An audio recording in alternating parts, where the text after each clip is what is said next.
Hello, everyone. Welcome to CharlottePreps.tv High School Football Report, powered by Ortho Carolina.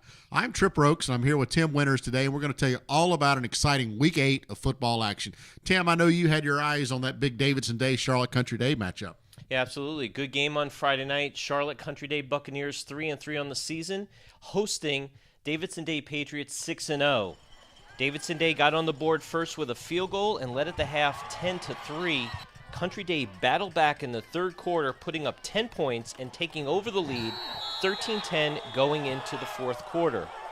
Davidson Day, led by junior Khalil Morris, scored both Patriot touchdowns on the night, including this touchdown reception that put Davidson Day up for good at 17-13. Davidson Day moves to 7-0 on the season, and a hat tip to Coach Chad Greer for a great season thus far. Oh, what could have been this past weekend as Huff High School jumped out to a 30-0 halftime lead over Mallard Creek. After a long halftime talk from Mallard Creek coach Mike Palmieri, the Mavericks fought back and ended up winning the game 37-30. Now, this game, Tim, it reminded me an awful lot of something that I saw probably about 10 years ago. I went out to Independence High School. They were playing Providence. Independence at the time was on a long 70, 80, 90-game win streak. Providence got up really big, and then all of a sudden, fourth quarter, Independence fought their way back and had a miraculous win. And this game reminds me so much of what happened there. So like I said, same situation Friday night.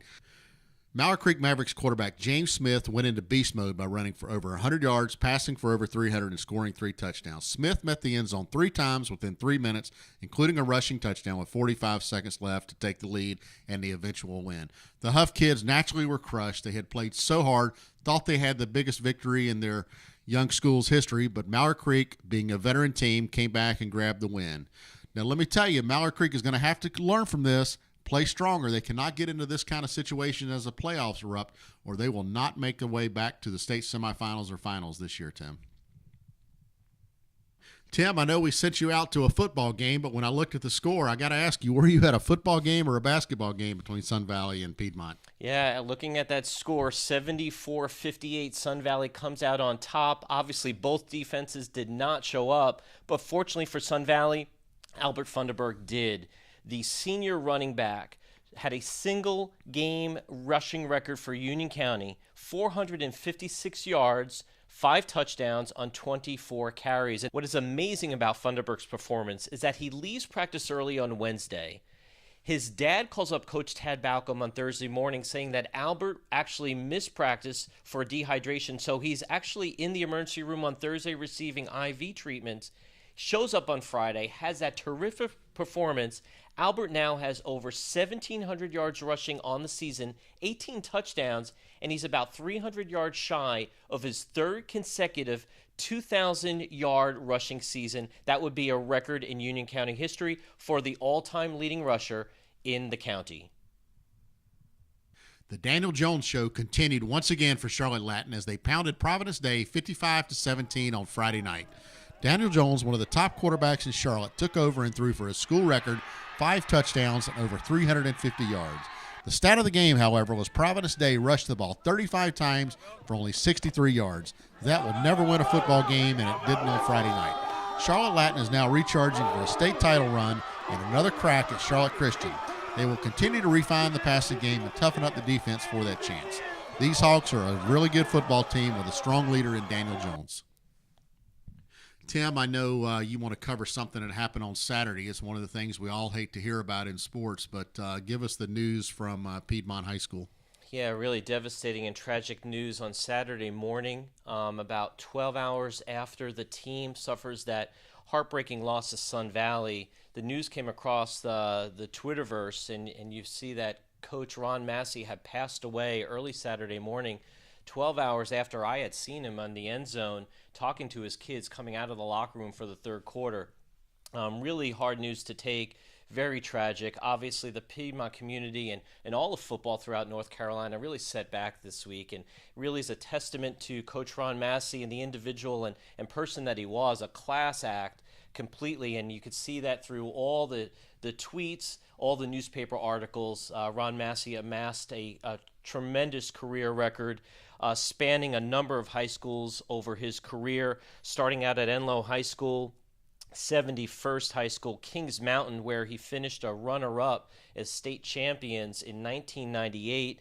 A.L. Brown, runner-up state championship in 2008. And Piedmont High School just 2 years ago, he's in his third season at Piedmont, finished with a 221 win, 101 losses, and 3 ties. And for all of us here at Charlotte Preps, we'd like to extend our condolences to Coach Massey's family, the Piedmont community, and also to his players, past and present.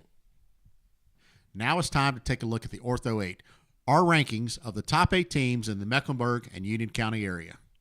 Coming in at number 8, 6-1 Vance, with their big win over West Charlotte, 44-6. 7, Charlotte Latin at 6-1. Remaining at 6 for the third consecutive week, Charlotte Christian at 6-1. Charlotte Catholic coming in at number 5 with the big 31-14 win over Olympic.